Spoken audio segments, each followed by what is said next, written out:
There's no shortage of people on Brigham Young University's campus, it feels like, in the summer with all the summer camps and the like going on. But this coming weekend for BYU football, a very, very busy weekend. Approximately 14, count them, 14 official visits happening. How important is it for BYU to capitalize on those official visits and get some extra commitments? We're talking about that on today's show.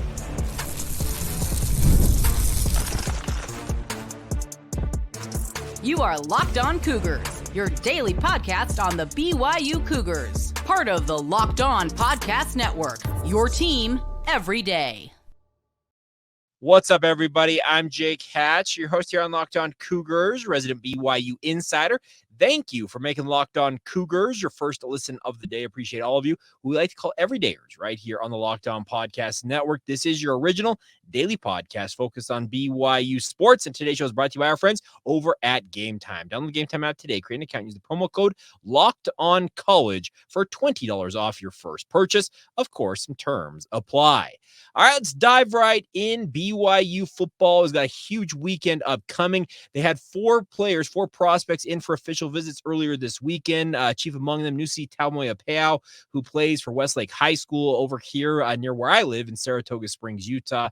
But BYU is upping the ante on the weekend, going from 4 official visits earlier in the week to, count them, 14. Yes, that's what I've been told, is 14 official visits expected to happen this weekend. Now, some of those official visits are guys who are already committed. Tyler Payne, Blake Bryce, etc., are expected to be on campus and formally take their official visit despite having pledged verbally to join the BYU football program. But they have got a number of other high-level prospects coming in. We talked earlier this week about LaMason Waller, he being crystal balled by 24/7 sports expert Greg Biggins to pick BYU. So assuming all goes well, he could pledge his commitment to BYU anytime now. And maybe it's right after the official visit, he pulls the trigger on that. But the bigger point to be made here is BYU needs to capitalize on this weekend in football. I'm not saying it's a make or break weekend for BYU football, because it doesn't really feel like any particular weekend of official visits is going to break or make the BYU Cougars outlook in the Big 12. But with as many talented players coming in to visit the Cougars, some of them committed, Sam Turner, a current commit to Georgia Tech, Siosua Vete, twin brother Kalepi, already is committed to BYU, but Siosua is committed to Stanford, trying to flip those guys. A number of other high-level prospects who have not committed elsewhere, verging on 4-star status for a lot of them. It is critical that BYU capitalizes on this weekend and comes out with more than, let's say, the LaMason Waller thing's in the bag. Let's just presume that's done. If he is the only one of the uncommitted guys or guys you're trying to flip from this weekend that ultimately picks the Cougars, it's frankly going to be a disappointment for the BYU football program not to have more success. You've got to close on some of these guys this weekend. Now, will some of those guys maybe silently commit and hold off on officially announcing that on social media? That is always a possibility, but you need to have a hit rate higher than just, like LaMason Waller picking BYU. You need to get some of these guys to pick the Cougars because you need to get some juice on the recruiting front. Yes, there are some very nice commits in this 2025 recruiting class already. I think Tyler Payne is an emerging superstar and will be a very, very good player for BYU. We had him on this podcast going 2-3 weeks ago, and he talked about the fact that BYU's in his blood and he wants to carry on a family legacy. His dad, Matt, was a star kicker for BYU. His uncle Mitch, the same thing. So he's carrying on a family legacy playing for BYU, and that's fun to see. But you need to have him, Blake Bryce, who else? Kalepi Vete. You got to have those guys working their magic as players to help the other prospects and help sell them on what BYU can offer them. The coaches can do so much. The behind-the-scenes recruiting staff can do their part as well. But each of these young men have to be persuaded many times by their peers to say that BYU is where they want to be. And I think it's absolutely critical, and it's a very, very important weekend for BYU to capitalize and get some juice on the recruiting front. This is a very important time because you're going into a dead period in the month of July where you will not be able to have a ton of contact. You will not have any official visits. And then training camp opens up and it becomes much tougher to get guys to come into campus and check things out. So with this weekend featuring as many prospects on campus, the hope is that you kind of stack them up like dominoes. You tip one over and they start to go in succession. And they decide that BYU is where they want to be. That is the hope that this weekend can have for BYU. Do I expect them to go 14 for 14? No, that'd be absolutely ludicrous to think that BYU can flip or add every one of these guys to commit to BYU. That's just, it's not realistic for that to happen. But you need to get, I'd say, 3 or 4 at minimum of this crop of talent to commit to your program. And like I said, build some momentum on the recruiting trail. A lot of it when it comes to recruiting anymore, especially at the Power 4 level, is you want to be the it program. Trust me, Kalani Sitake and the BYU football program don't have to look any further than just up the road on campus to the Marriott Center Annex and what Kevin Young and the BYU basketball program are doing in recruiting to notice that when you become the hot item out there, it's like it's contagious. It's kind of like shooting and hitting in baseball. When teams are on, it seems like they feed off one another and they just rise to another level. Well, it's kind of the same thing in recruiting. So if BYU football can get on a little bit of a roll here, I believe it would do are on the right track. I believe the BYU football as a program going into year 2 of the Big 12 right now is far deeper and far more talented than they were year 1. Will that come to bear? Well, we have to wait until they kick it off. We have 70 some odd days away before they get it going.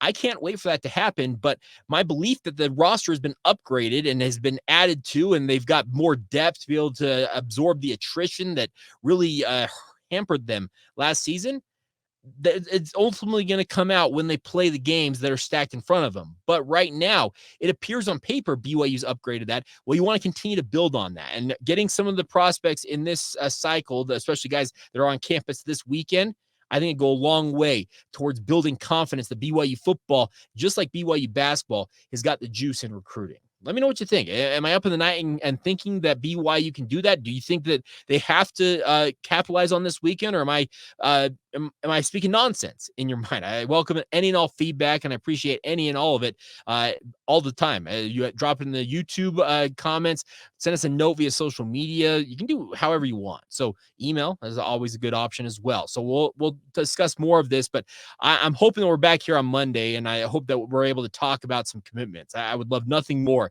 than to break it down. And I'm like I said, Mason Waller, if he's being projected to go to BYU, that's great because he's bordering on a 4-star prospect according to 24/7 Sports. In fact, their composite ratings have him as a 4-star prospect. So it'd be an absolute home run pickup to get him into the fold. But can he persuade some guys to commit right alongside him and really, I think, get BYU football rolling a little bit on the recruiting trail? We'll see what happens, and we'll talk about that next week when we reconvene here on the podcast. All right, coming up here in just a minute, let's flip over to BYU basketball for a second. I had a great question submitted about how Kevin Young, the BYU men's basketball program, how might they line up? Like, they've got a lot of talent, obviously, that they have added to this roster. Most recently, Kanon Catchings, obviously. How much more do they need to add? Where are they looking? And what do I believe right now the starting lineup is going to be for KYU? We're going to talk about all that in just a moment, right here on Locked On Cougars. Today's show is brought to you by our friends over at Game Time. Now, Game Time is here for you guys, no matter what you're into. If you want to go to a Major League Baseball game this summer, trust me, I've been jonesing to get out to the ballpark. I'm currently scouting flights, maybe get into Southern California, go over to Seattle to watch my beloved Seattle Mariners. The best part is about going to MLB games. There's nothing like it. It is incredible to sit there and just enjoy being outside and just watch a game, have a dog. It's just an incredible thing. The best part is Game Time is an authorized ticket marketplace of Major League Baseball, which makes getting your tickets faster and easier. And of course, the prices on Game Time actually go down the closer it gets to first pitch. So get on it today, my friends, with killer last minute deals, all in prices, views from your seat, and the lowest price guarantee. Game Time takes the guesswork out of buying your MLB tickets if you're going to any of these games this summer. The best part is, like I said, I'm looking at Southern California. My wife grew up an Angels fan. I love getting down to Anaheim. I love going over to Dodger Stadium. I'm essentially just trying to get to any game I can get to at this point. So we'll see what happens, but I hope you guys will take advantage of the option as well. Right now, you can take the guesswork out of those buying those MLB tickets once again with our friends at Game Time. Download the Game Time app ticket today. Create an account and use the promo code LOCKEDONCollege for $20 off your first purchase. Terms apply. Again, create that account and redeem the promo code LOCKEDONCOLLEGE. That's Locked On College for $20 off. Download Game Time today. Last minute tickets, lowest price guaranteed. Thank you once again for making Locked On Cougars your first listen of the day. Locked On is remind you guys that they have launched the first ever national sports 24/7 streaming channel on YouTube. It's also available on the Amazon Fire TV channels app as well. Locked On Sports Today is here for you 24/7, covering the top sports stories of the day with the local experts of Locked On, plus national shows covering every league as well. Find Locked On Sports Today now available on the free Amazon Fire TV channels app, or check it out on YouTube. All right, let's talk some BYU basketball. Now, I threw it out to our Locked On Cougars Insider group for some questions on a Friday, and they responded in mass. And we'll start with Peter Beckman's question here. It says, Jake, what is your ideal projected starting lineup for BYU basketball? For me personally, here's who he's going with. Point guard, Dallin Hall. Shooting guard, Egor Demin. Small forward, Kanon Catchings. Power forward, Mawat Mag. And center, Keba Keita. So Peter believes that 4 newcomers are going to be in his starting lineup currently. I think that's a pretty good starting lineup, frankly, Peter. I actually don't disagree with you on that. He also adds this. This way you have Saunders, Nell, or Baker and Foose providing senior leadership with Crawford and Kozlowski off of the bench. What are your thoughts? I think Dallin Hall is going to be entrenched as the starting point guard, at least to start the season. That game 1, for example, when BYU lines up in early November to tip off the season, I think you'll see Dallin Hall, and I expect that Egor Demin are the back court running mates for BYU as the 1-2 combo at guard. Now, I will change out Kanon Catchings and actually put Richie Saunders into that lineup, at least early on in the season. I believe that Richie is deserving of that starting spot. He has worked his butt off to earn that. And I think just with how things are projecting right now, you want a steady hand who's got experience at the Big 12 level. I think Richie Saunders is my starting 3-man. And then in the front court, I like the Mawat Mag pick, and I also like the Keba Keita pick. But I'm actually going to say this. If what I saw, and trust me, it was one practice, but I watched Fousseyni Traore hoisting up threes and making them with pretty regularity. Like, he was making them pretty well. And if that is the case, if that is legitimately something he can do, make the 3 consistently, I could see a starting front court of Foose and Keba Keita. But for intents and purposes right now, saying that that's, like I said, one practice that I saw, and it might just have been his day that he was on and he was shooting it well. I will say that your Mawat Mag and Keba Keita pick is not a bad one. That's probably where I'd go right now, but I wouldn't be surprised to maybe see Foose and Keita on the floor together. I know that takes some shooting, some spacing issues to figure that out, but Kevin Young, he has proven, or at least not proven, but he has talked a lot about want to be innovative when it comes to going about his roster lineups. Will that ultimately be the way it goes? I don't know. We'll see what happens. Danny Drew also asked this question. It's a great question as well. Is there any key player that can solidify the BYU basketball team for next year? I think you're asking Danny for their final scholarship. And then, so let's start there. The biggest thing I'm hearing about BYU in that final scholarship is they're looking for a big man. And now, does that mean they're looking for the 7-footer that I think they need to have? TBD. But what I've also been told, and I was told this actually just yesterday, for those of you tuning in, is that BYU is looking heavily at the European ranks right now to fill that final scholarship. So if there's a European big out there that BYU can find, it appears that might be the match made in heaven. But I can tell you this with pretty good authority, that BYU is not going to push the envelope on this. They're not going to force and go grab a guy that they feel like they have to grab right now. They're willing to wait on it a little bit, let it flesh out and play out a little bit, maybe push it into July before you get that commitment and get them enrolled. But they're looking for a big man. That's what I understand. Now, how talented of a big man can you get at this juncture? That's also a question to be answered. But I think that would be the one player that would solidify the lineup for BYU, just having some size, because there's some really, really big lineups in the Big 12. And just to have at least one big man you can throw out there as a defensive deterrent at the rim, it's a good thing to have. And I also will say that Keba Keita and Foose, they do play bigger than their size, but they, yet again, Foose is 6'6" and Keba is 6'8". So you have to maybe find a guy who's 6'10", 6'11", 7 foot out there and bring them in. So that's a great question there. I honestly appreciate that one, Danny. So the bigger thing about the basketball program right now is it's kind of interesting to watch how things are developing. Mark Sanders asked this question. You know, if everybody who was signed on the basketball team so far is in town and practicing, and in any news on what's happening in those practices. Biggest thing that's happening with the practices right now is Kevin Young is trying to get everybody on the same page. Now, that sounds really simplistic, but he is a new head coach and he's trying to get his system implemented. So they're working a lot on that. Now, with regards to everybody being in town, it's summer. So there are guys getting married. There are guys going on vacations that they've had planned and whatnot. So there's been a little bit of a transient nature with some of these workouts, but BYU is working around that as best they can.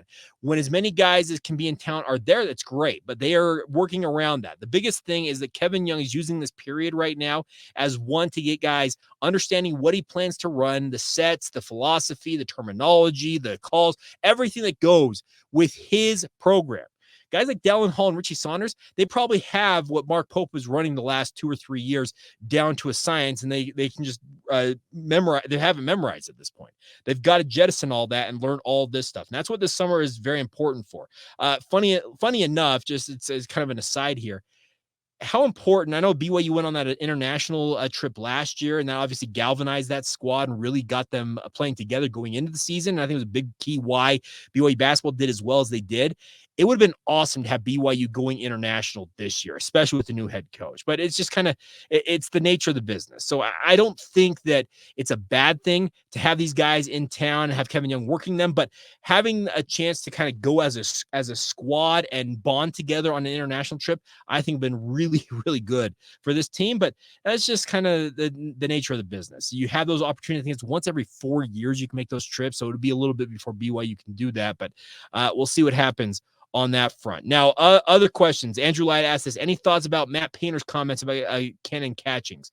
Matt Painter kind of laid it out, said that Kanon requested a release, and then a day later said, hey, I still want to stick with you guys. And he's decided, you know what? If you've got questions about your fit with us here at Purdue, let's just separate. And some people took it as like him taking a dig at Kanon catchings. I didn't take it at all as a dig. On Kanon catchings from Matt Painter. Matt Painter took a dig at Matt Harms. Remember him a couple years ago saying that we're going to be better at the center position without Matt here. That was a dig for Matt Painter. This one, I think he just kind of laid it out how it was. He said, hey, if you've got questions about how you're going to fit in this program and you haven't even enrolled yet, yeah, let's just look at another opportunity for yourself and see if you can find a better option. And he ultimately landed at BYU, and Purdue's loss is BYU's gain, and I hope it all works out. And I think Matt Painter I think he understands in this day and age, you don't want to have malcontents on your roster. And trust me, Matt Painter, is there any coach in America right now who's got a better roster? Frankly, I know that they haven't necessarily done as well as they probably would have liked it, in terms of winning national championships. But Matt Painter's got a good thing going at Purdue, and I just don't think he wants somebody in there that doesn't want to be there. And it's a philosophy that Kalani Sitake has talked about often with the transfer portal for the BYU football program. If a guy doesn't want to be at BYU, Kalani's going to do everything within his power to help that young man find the right opportunity for himself where they can thrive and live out their dreams as a college football player. I think Kevin Young is the same way. I think coaches realize it's just you got to deal with it. So I didn't take it as a dig. I thought it was pretty cut and dry about how Matt Painter illustrated it, and I think it was a fairly amicable separation. Maybe I'm missing something, but that's the one thing I look at. Matt Lee asked this: the new additions are amazing. I have to wonder if they make the existing returning how they make the existing returning guys feel. It's a great question, Matt. Now, the bigger thing I think is that you're looking, at a Dallin Hall, a Richie Saunders, Trevin Nell. You've also got a Trey Stewart, Fousseyni Traore. They're going to be competing for playing time that was theirs in bunches last year. Now, Trey Stewart, a little bit of an exception, but I think these young men understand that what BYU is trying to do and what Kevin Young is trying to do is trying to make them the best, the best they absolutely can be. And I'm not stealing the phrase. All right, I'm not trying to steal the phrase from the Marines, their recruiting pitch, but he is trying to make as good of a program as he can. And I think each of these players understand that they're in a competitive environment. There's no guaranteed playing time with a new head coach. You got to go out and earn that playing time, and they're going to have to bring it every single day, just like each one of the other players who are joining this program. Guys like Keba Keita are coming in, and they're very high-level players, but they've got to adapt and learn BYU system. The nice part is everybody, whether you're a returning player at BYU, a newcomer via the transfer portal, a freshman who's just enrolling, etc., you are on the same page as everybody else because nobody has played for Kevin Young before at BYU. So each of these guys are learning right alongside one another, and the cream will rise to the top. The best players will garner the most playing time, but at the same time, the talent base on this basketball program, it's very, very deep, and that is going to yield, I think, some pretty impressive competitions back and forth. So we'll see what happens with the ultimate play out on that. Now, the final question on basketball here asks us from Taylor Dallin. It's an interesting one. If you're Kevin Young, what's your pitch regarding the honor code to these high-level prospects? You explain exactly what it is. You have got to make sure that it is as clear as can be what the standards are at Brigham Young University. It's a unique university, but at the same time, BYU does not say, hey, we have this honor code, but hey, it's okay if you run afoul of it. BYU will make sure that it is enforced as far as they're capable of enforcing it, and they're serious about the honor code. So if you're Kevin Young, these other coaches, I know Tim Fanning, I think it was on BYU Sports Nation, he talked about it being a recruiting tool, an advantage for BYU. You go and explain what it is to these young men and essentially say it's a way to avoid the distractions. You can come here and essentially just focus on playing basketball. It's not a bad pitch to have in your back pocket. Is it going to turn some guys off? Absolutely. There are going to be some guys, I want nothing to do with that. I'm out. So thanks, but no thanks. But there are other young men out there in the world who are going to be like, okay, you know what? I can deal with that. Let's go. And that you explain exactly what it is, and you explain exactly what BYU stands for. It's a unique university. It's obviously sponsored by the Church of Jesus Christ of Latter-day Saints, and they have got to make it explicitly clear what it entails, because you just got to make sure that everybody is on the same page. You don't want to have anybody thinking they were caught up in a gotcha moment. You don't want to have that happening. So that's just one of those interesting parts about all of this. All right, we will finish up today's show, flipping back over to the football side of things with some of these questions that came in via our Locked On Cougars Insider Group. And there's some pretty good ones still to go. And we'll roll on to those coming up next, right here on Locked On Cougars.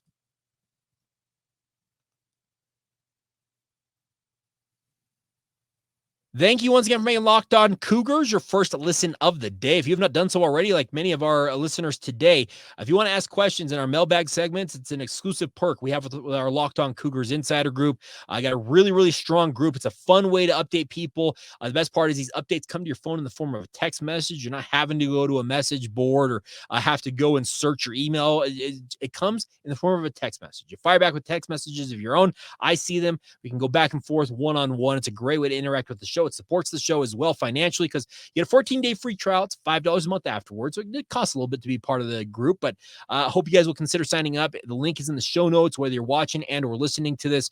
So join us today. It's been a really, really fun feature to have as part of this. All right. Dennis asked this question. A question, if it's not too sensitive of a topic, is BYU football interested in Tommy Rock Olsen? He has offers from the other schools in Utah. Why not BYU? Well, Dennis, frankly, I do not know why BYU has not offered Rock Olsen. Now, he is the son of Hans Olsen, who is BYU's color analyst for the radio broadcast. Hans is, I consider him a dear friend. I've worked with him for, 10 years now, at least, at the KSL Sports Zone. And he's been a confidant. He's been a friend. He's been a guy I've relied upon. I did a lot of BYU pre and post game shows with him. And I'm baffled why BYU hasn't offered Rock. Maybe there's something that's holding them back. And I don't know what it is. Hans has been fairly he's kind of straightforward on all of it. Utah offered Rock. Utah State has obviously previously offered him. I would hope that BYU gets into the mix, but BYU, for whatever reason, has their reasons for holding off. Do I agree with it? No, because I think Rock is a capable Division I Power 4 prospect on the interior of an offensive line. So I would make the offer and obviously carry on that family legacy because Hans was an incredible player at BYU. But it's ultimately up to TJ Woods, Aaron Roderick, Kalani Sitake, and the like to ultimately pull that trigger on that. But at this current time, I do not have a good idea as to why BYU has not pulled the trigger yet. I hope they do, but we'll find out what happens. Another one on the recruiting front, asked this by Bryce. I've been on the road, so I don't know if I'm late, but has there been any movement on Brock Harris? Does BYU have any real chance at landing him? Now, Brock Harris, as many of you might recall, is a member of the 2026 recruiting class, if I recall correctly, and he is like top 3 at worst at his position as a tight end. I talked about a person who was at BYU's summer camps earlier on just this month and said, Jake, he is a phenom. He is an incredible athlete. They think he could step into the Division I game essentially today and play right away. He's got the size, 6'6", 230 pounds, plays in Southern Utah's high school ball. I think BYU has a shot. His dad was a BYU football alumnus, so obviously that is a draw. And BYU's recruiting him as hard as anybody. There was some thought that Steve Clark, who the former BYU tight ends coach, who had a very close relationship with the family, him being let go would hurt that relationship. But from everything I understand, Kevin Gilbride has come in and has done a really good job building that relationship once again. We'll see what happens, but I think BYU does have a shot. But here's the deal: Brock has got options. Geez. Up and down, left, right. He can name wherever he wants to go in the country and play. And BYU is going to have to fight off a lot of people and essentially beat out a lot of programs if they want to sign this kid. Great question from Mark here. Here's what I want to know. Almost every football team in the ACC, Big Ten, and SEC have at least 7 home games. In many years, most of them have 8 home games. A couple of questions. First, how in the heck are we supposed to compete with that when we refuse to play that game? And when in the heck are we supposed to join that party and have 7 or 8 home games at LES? It can't be just us fans that don't want to pay extra for a game or two. There must be something more to it. And if that is the case, then the school should just open up those other games for other fans to attend. There's got to be a bunch of people all over this part of the country who'd love to attend an extra BYU home game or two. Come on, Cougars, get with the program already. Mark, I think you're right in saying that BYU, I think in their heart of hearts, wants to get to that level. But as BYU is wont to do, they're too nice. They feel like they've got to essentially play ball with these programs who helped them out during the independent era. That's why they're playing at Wyoming this year. And I don't like the idea of going to Laramie because you lose that game. It's going to make their day and their season, and it's a prestige loss that you lost to a G5 program on their home turf. It's not an ideal situation. I think the 2025 schedule has Eastern Carolina as a road game. I'm dumping that game right now from Tom Holmoe. I'm telling ECU, thanks, but no thanks. Here's your check and move along. I'm with you. I want to see at least 7, if not 8 home games, if at all possible. Play like the big boys play and make it home heavy. You have to pay a little bit more probably to make that happen with some of the teams you're bringing in, but BYU can do it and they should do it. So you're not wrong. Every Cougar fan wants to have more home games, more opportunities to go to LES and sit there and watch the Cougars play on their home turf. I'm right there with you. I would love to see a 7 or 8 game home schedule. And maybe at some point in the relatively near future, they get to that level, but I don't know why they're not already doing it. Just do it because everybody else is doing it. Why shouldn't you be doing it as well? Now, other questions that came in here. Tyler Bergen, how much pressure do you think Kalani feels with all these recruiting wins for BYU's basketball? It's not all apples and oranges, and the pages were loaded on me. But BYU basketball is being touted as a top 10 recruiting staff, and BYU football is projected to finish 12th or worse in the Big 12. The biggest thing, I think Kalani does feel pressure. And if you read the story from Jay Drew in the Deseret News, he had a one-on-one with Kalani, and Kalani essentially laid out what it's like. He loves being the head coach of BYU, but he embraces everything that comes with that, and that includes the pressure to match what BYU basketball is doing. He feels that pressure, and he understands that his job, it's on the line when it comes to overall wins. You have to win, and that's the biggest thing. You got to go out there and win games. And yeah, he feels that pressure, but I think that he is stepping up to it. I don't know what it is. I'll just add this. I'm getting a little more confident that BYU is going to surprise some folks this year. Does that mean they're 7-5? Maybe, but I feel like this BYU team, they got a major chip on their shoulder right now. And is that going to lift them to higher heights? TBD, but I'm getting an air of confidence from this BYU football team. And trust me, we're weeks and months away from the season actually getting going, but man, I'm growing in confidence with this BYU football team. And I can't necessarily put a finger on why, but that's kind of my thought on this. Now, Chris also has a similar question, says, does Kalani have the same booster support basketball coach Kevin Young has? If so, why can't we get more 4-star talent? Do you think Kalani is building something that will lead to greatness here at BYU? Well, to answer the last question first, I hope so, because I'd love to see Kalani Sitake build greatness at BYU. I think Kalani does have that same booster support, and it's going to grow because I think that what Kevin Young has done, he's unlocked the the code, as it were, when it comes to booster support, NIL, and the like. And Mark Comer, who's running the Royal Blue Collective, said on Ben Criddle's show that there's 5 billionaires within 20 minutes of BYU that are contributing to BYU's NIL fund. Folks, those are 5 billionaires, but I can tell you there's more millionaires than that are living nearby that are also contributing. BYU has the resources out there, and there are going to obviously be guys who are more inclined with basketball and other folks who are going to be more inclined with football. So long as Kalani Sitake continues to build those relationships, I do think the booster support is there and will remain there to match what BYU basketball has. And if I'm wrong about that, hey, I'll happily eat crow. But I think that BYU is working on that. All right, so. There's a great question here from Raymond. It says, do you have a top 10 list of high school football players BYU should be recruiting? Now, Raymond, I'm going to have to do some research on that. I'm actually probably going to have to call up Jeff Hansen from Cougar Sports Insider and get his insight on that. I'll circle back with you. We'll talk more about that maybe on Monday when we talk about if they have some commitments from this weekend's recruiting visit. We'll dig into that. So bear with me on that one, Raymond. And then two off the course, like just random questions here. First one, Matt Moon, what is your golf handicap and your favorite course in Utah County? Let's pull this up right now. I'm actually pull my Gin app right now and tell you exactly what it is as of recording of this podcast. My Gin score is currently 11.9. I'm sub 12. Hey, look at that. I'm sub 12. I like that. I'd like to get in single digits once again in my life. I've been there once before, but it'll take some time. My favorite course in Utah County. Now, I'm kind of like obligated to say Hobble Creek, and I love Hobble, but I'm a huge fan of Gladstone down in Payson. I know it's a heck of a drive to get out of southern Utah County to play that course. It's a fun one. My home course is Sleepy Ridge in Orem. I know that course like the back of my hand. I have played it thousands of times at this point in my life, but Gladstone's probably my pick right now. It's a really, really pretty course. It challenges you, but it's a little bit out of the way. Maybe not necessarily as well known. Like Hobble Creek is like world famous, it feels like at this point. Trust me, Hobble is incredible. But I'm gonna go with Gladstone on that. And now the final one here, Tyson. I don't have any BYU questions, but the 4th of July, Independence Day coming up. What is your favorite 4th of July tradition? Now, I grew up in Orem, Utah. I grew up on a private cul-de-sac that was built on the former orchards that my grandpa farmed for years. I was lucky enough to grow up next to family, had my grandparents living in the house in front of me, had an aunt and uncle living next door, and then my parents' house. And we had what we like to call cul-de-sac of fire. It plays off of the Stadium of Fire motif. We'd bring over ward friends, like at my LDS church ward. They'd come over. We'd have family friends come over. And we essentially just set up around the cul-de-sac and just light off fireworks in the middle of it. It was an incredible tradition for the 4th of July. My new one, since my parents have since moved out of that house, funny enough, it's now owned by Utah Valley University. It's still standing, but it's there.